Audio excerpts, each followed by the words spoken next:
Hey guys, let's get more news from Miami Heat, but first, don't forget to subscribe to the channel and leave your like. Tyler Herro now has the most clutch threes in Miami Heat history. The Miami Heat drafted an absolute star when they took Tyler Herro with the 13th overall pick in the 2019 NBA draft. Miami needed scoring, having been a dominant defensive team for the last decade.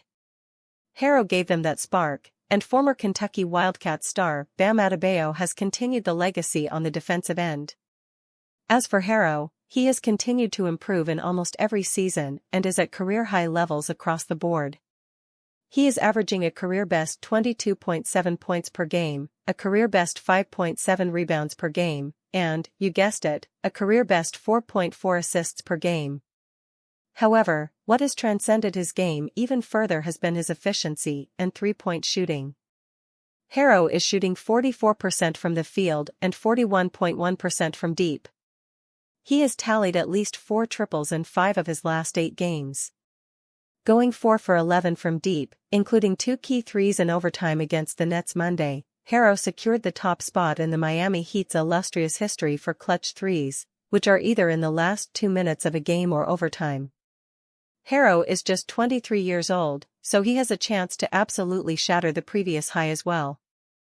Herro signed a multi-year extension in October of 2022, which will keep him in South Beach for the next 3 seasons.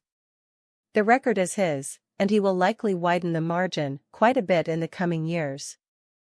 Lakers news: Austin Reaves identifies most critical offensive stat LA must improve after Miami drubbing.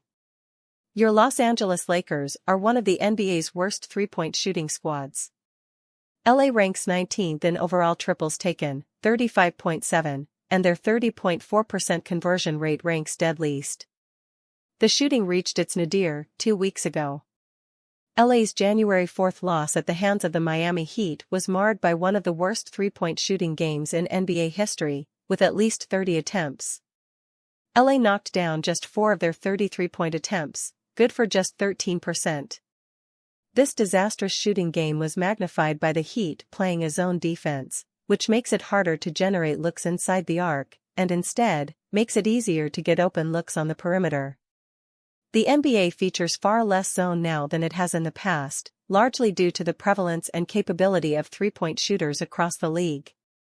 To that end, Miami playing a zone to the level of success that they did in this game illustrates not only how awful LA is as a team from behind the arc, but also highlights the confidence that the Heat had in the Lakers continuing to miss from behind the arc. Austin Reaves, who accounted for half, 2, of LA's made triple tries, had some comments after the game, per Dan Woik of the Los Angeles Times. "If you just look at the stat sheet, we got to shoot the ball better from 3, Reaves said. Shooting 13% tonight, you're not going to win those games when you do that. Basketball today, you got to shoot the 3 well. Obviously turnovers have been an issue. But once we start, I think making threes at a good percentage, then everything will open up, especially for LeBron and AD. So, we have to do our part in helping them out because they draw so much attention." Reaves is right in that LA will experience some regression to the mean from behind the arc and subsequently make life easier for LeBron and Anthony Davis. The only problem is that the regression to the mean that I'm referring to is 30th in the league. So, teams like the Heat can continue to play zone and likely find enough success, which makes the jobs of LeBron and AD significantly harder, limiting their impact whilst stagnating the offense to the highest magnitude. Los Angeles needs shooting, and they need it now.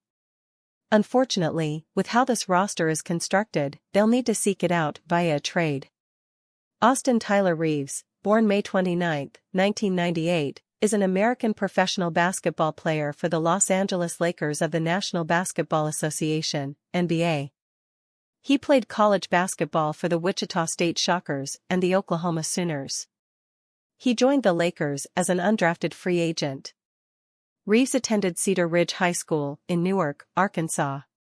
He won back-to-back Class 2A state titles in his first 2 years.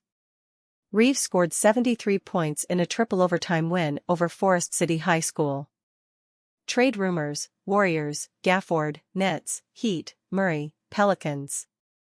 In a wide-ranging look at the in-season trade market, Eric Pincus of Bleacher Report examines the trade rumors surrounding Pascal Siakam, DeJounte Murray, Zach Lavine, Kyle Kuzma, and several other players and teams around the NBA.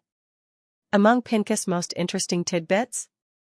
He hears that the Warriors are very high on rookie Brandon Podziemski and aren't expected to move him, with one source advising that it's safe to leave the guard out of fake trades.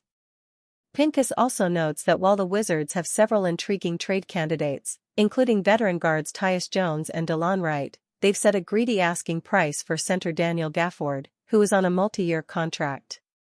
As Pincus explains, that's not meant to be a shot at Washington, it's simply a reflection of the fact that the team would need a significant return to part with its starting center, who is under team control through 2025/26. Here are a few more trade-related rumors and notes from across the league. Brian Lewis of the New York Post believes there's a good chance that at least one, if not two, of the Nets' three oldest players, Spencer Dinwiddie, Dorian Finney-Smith, and Royce O'Neal, will be on the move ahead of the February 8 trade deadline. However, echoing a recent Adrian Wojnarowski report, Lewis stresses that there are no plans to deal forward Mikal Bridges, who remains a crucial part of the team's core. After a report last week suggested that the Heat could be a suitor for Hawks guard DeJounte Murray, Barry Jackson of the Miami Herald digs into how plausible a trade between the two teams might be. According to Jackson, one person in contact with Miami's front office expressed skepticism about the odds of the Heat aggressively pursuing Murray, but that source doesn't know for sure what the team will do. Christian Clark of NOLA.com expects the Pelicans to explore the trade market in the hopes of adding a defensive-minded center capable of playing with the starters.